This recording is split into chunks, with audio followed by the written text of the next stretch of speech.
Good night प्यारे बच्चों, स्वागत है आप सबका ओपी मौर्य सर के इस चैनल पर। इस वीडियो के माध्यम से हम आज लेके आए हुए हैं समांतर श्रेणी प्रश्नावली 5A के महत्वपूर्ण प्रश्न जो बार बार परीक्षा में पूछे जाते हैं। बहुत ही महत्वपूर्ण क्वेश्चन है। आओ हम देखते हैं ये क्वेश्चन कैसे हल होंगे। तो पहला क्वेश्चन देखते हैं हम।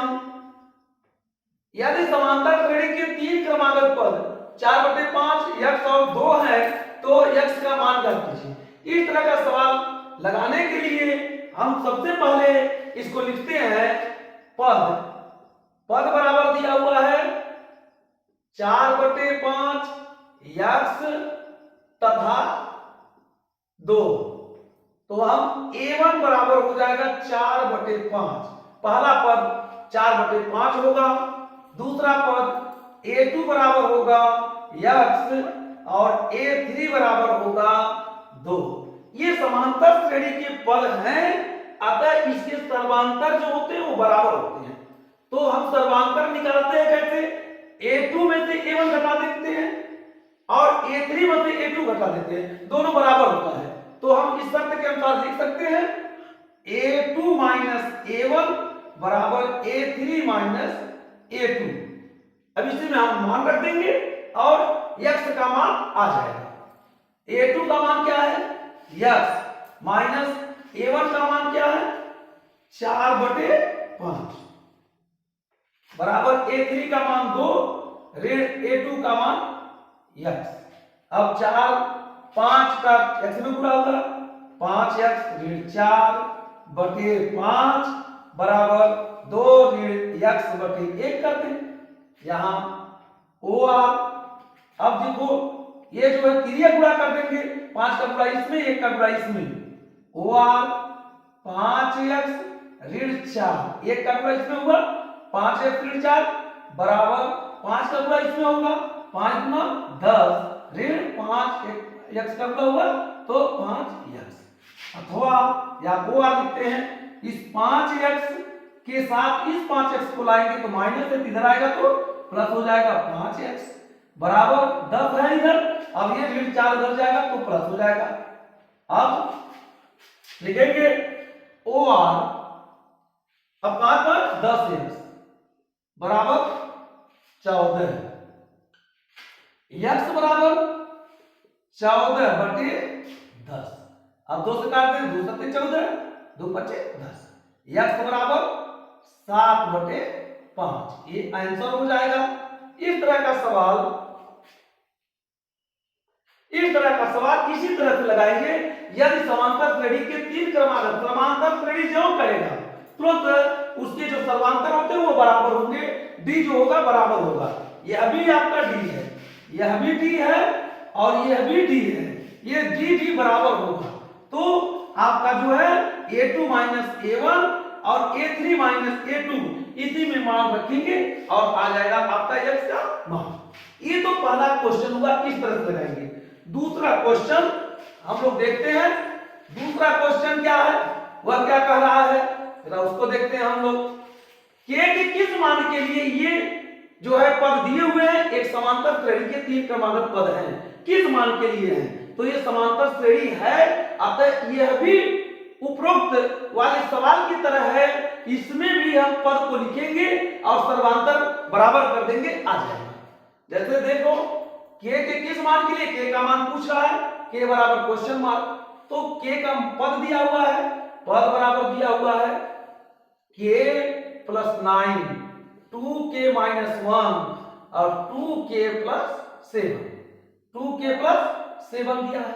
तो a1 बराबर निकालेंगे k + 9 हो गया, a2 बराबर 2k - 1, a3 बराबर 2k + 7। अब यहां भी d निकालेंगे, a2 माइनस a1 होगा, फिर d बराबर a3 माइनस a2 होगा। अब d दोनों है तो निकाल सकते हैं, बराबर कर सकते हैं, d दोनों होगा। तो अतः a2 माइनस a1 बराबर a3 माइनस a2। मान रख देंगे इसमें। a2 का मान क्या दिया हुआ है, a2 का मान दिया हुआ है 2k माइनस 1 माइनस a1 का मान दिया हुआ है k प्लस 9 बराबर a3 का मान दिया हुआ है 2k प्लस 7 माइनस a2 का मान दिया हुआ है 2k और माइनस 1। अब मान रख दिए, अब लगाएंगे कैसे देखते हैं। 2k माइनस 1, इस माइनस का इसमें पूरा होगा तो माइनस k हो जाएगा, इस माइनस का प्लस में पूरा होगा तो माइनस प्लस का माइनस होता है, माइनस प्लस का माइनस, ये 9 हो गया। इधर करेंगे तो 2k प्लस 7 वैसे रह जाएगा। देखो ध्यान दो, अब इस 2k का मान इसमें जब इसका गुणा होगा तो इस माइनस का तो यहाँ प्लस है, प्लस माना जाएगा, तो माइनस प्लस का माइनस 2k और माइनस माइनस का प्लस होता है 1। ये जो है गुणा का नियम है। अब देखो यहाँ 2k में से k निकलेगा, 2k में से k निकल जाएगा तो k बचेगा, और यह भी माइनस है और यह भी माइनस है, तो माइनस माइनस माइनस रहता है। लेकिन 1 रुपया अगर किसी का कर्ज हो और 9 रुपया और कर्ज हो जाए तो कुल कितना रुपया कर्ज हो जाएंगे, 10 रुपया, तो इसलिए यहाँ माइनस 10 हो जाएगा। अब बराबर इधर क्या करेंगे, इधर भी देखेंगे 2k में से 2k, ये अभी 2k प्लस के रूप में है या माइनस के रूप में है, ये कट जाएगा। अब क्या होगा, ये 7 और ये 8, क्योंकि ये भी धनात्मक ये भी धनात्मक, 7 और 8 हो जाएगा। अब देखेंगे, ध्यान देंगे, अब k बराबर क्या लिखेंगे, k बराबर लिख सकते हैं, k बराबर ये 10 उधर जाएगा तो प्लस हो जाएगा, ये माइनस इसके ये माइनस कह रहे हैं, ये 8 है, अब जब ये 10 उधर जाएगा तो माइनस है तो उधर जाके प्लस हो जाएगा, तो ये प्लस हो गया। अब k बराबर 18 हो गया, यही आंसर हो गया, ये k का मान 18 मिल गया। इस तरह से सवाल लगाते हैं, जैसे उपरोक्त सवाल लगा उसी तरह से ये भी सवाल लग गया कि k का मान निकालना है और 3 पद दिए तो सर्वांतर निकालेंगे। सर्वांतर निकालने के लिए d दोनों का बराबर होगा, दोनों पदों का अगर सर्वांतर निकालते हैं तो a2 माइनस a1 भी वही होगा, a3 माइनस a2 भी वही होगा। इस तरह से अगर ये दोनों बराबर dd है तो यह भी बराबर हो सकता है, a2 माइनस a1 बराबर a3 माइनस a2 हो गया। ये आपका सवाल आ गया इस तरह का। अब तीसरा सवाल दिया हुआ है, इस टाइप का भी सवाल बहुत पूछता है। ये आपका जो है पद दे देगा और पद देने के बाद आपसे सर्वांतर पूछ सकता है और प्रथम पद पूछ सकता है। तो इस सवाल में, इस क्वेश्चन में आपका पूछा हुआ है सर्वांतर निकालने के लिए, डी निकालने के लिए। तो तीसरे सवाल में पद दिया हुआ है, तीसरा सवाल के पद, पद कौन कौन से दिए हैं, 1 बटे पद बराबर 1 बटे 2a और 1 ऋण 2a बटे 2a और 1 ऋण 4a बटे 2a। कह रहा है इसका सर्वांतर निकालने के लिए अर्थात डी निकालने के लिए। तो डी निकालने के लिए क्या करेंगे, इसमें से इसको घटा दे तभी हो सकता है, इसमें से इसको घटा दे तभी हो सकता है, तो हम इसमें से घटा लेंगे।